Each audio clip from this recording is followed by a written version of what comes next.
Hello, good morning students. पिछली बार हमने किया था पार्ट 4 मन करता है, उसका हमने सरल अर्थ समझा था। ओके, फिर हमने कुछ टेक्स्ट बुक की एक्सरसाइज किया था, है ना, वो मूंछ वगैरह बनाई थी।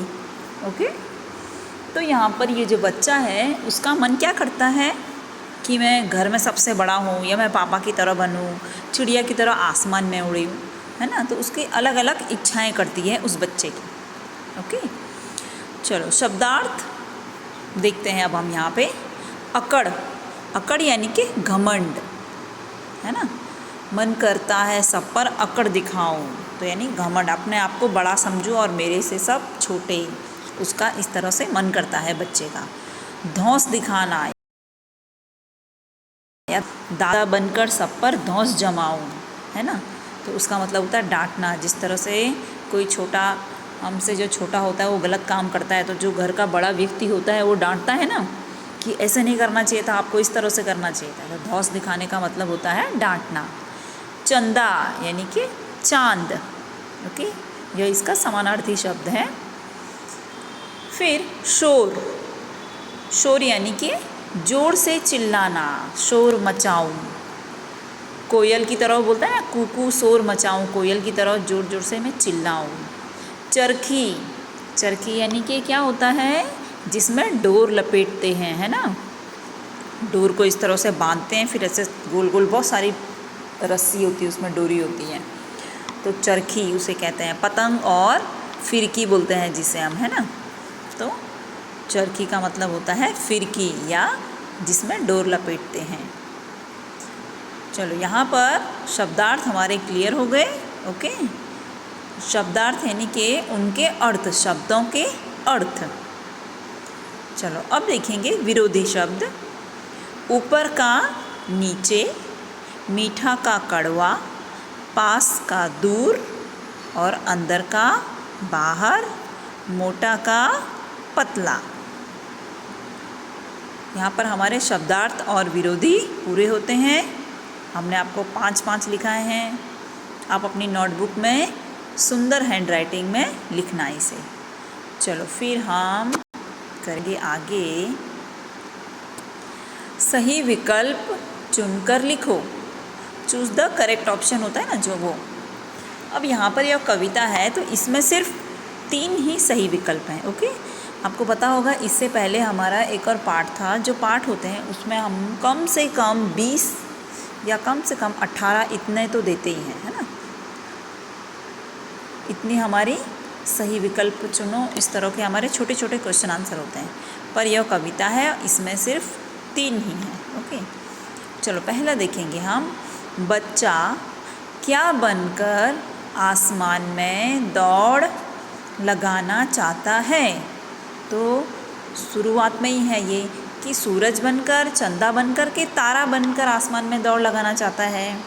यहाँ पर दौड़ लगाने का अर्थ क्या है कि जैसे सूरज पूरब दिशा से उगता है और इस तरह से धीरे धीरे धीरे जाता है, फिर एकदम ऊपर आता है बीच में, फिर वहाँ से धीरे धीरे नीचे नीचे नीचे जाता है और पश्चिम में जाकर डूब जाता है।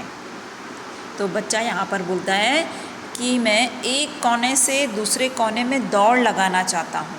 क्या बनकर? सूरज बनकर, है ना। चंदा और तारा नहीं आएगा, उसमें आएगा सूरज।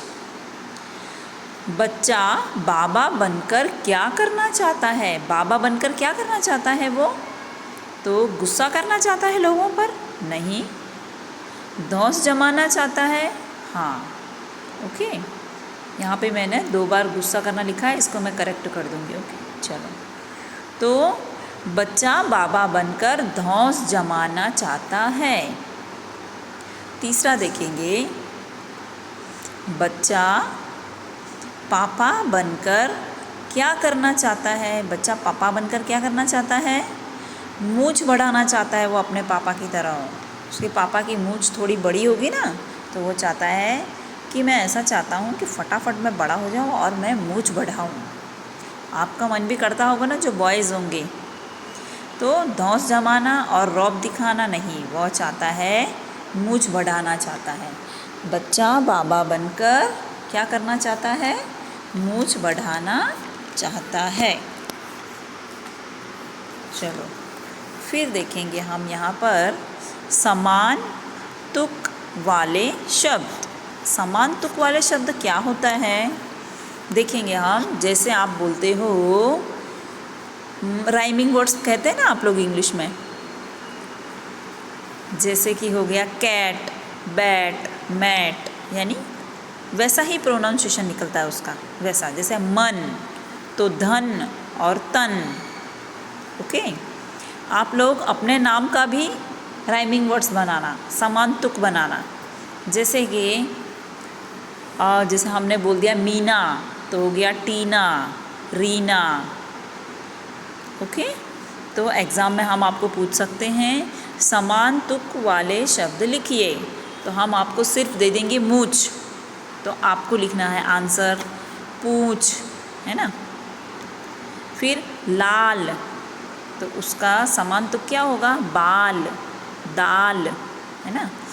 फिर पीली, वो बोलते हैं ना लाल और पीली पतंग उड़ाऊं, तो पीली, पीली का समान तुक वाला शब्द क्या होता है? नीली या गीली, जैसे पानी से गीला हो जाता है। और नीली यानी कि नीला कलर। नीला कलर किसे कहते हैं? ब्लू कलर को बोलते हैं नीला या नीली, नीली पतंग, ब्लू कलर की पतंग। फिर लेकर, लेकर का देकर। ओके, इस तरह से आपको शब्द पूछे जाएंगे।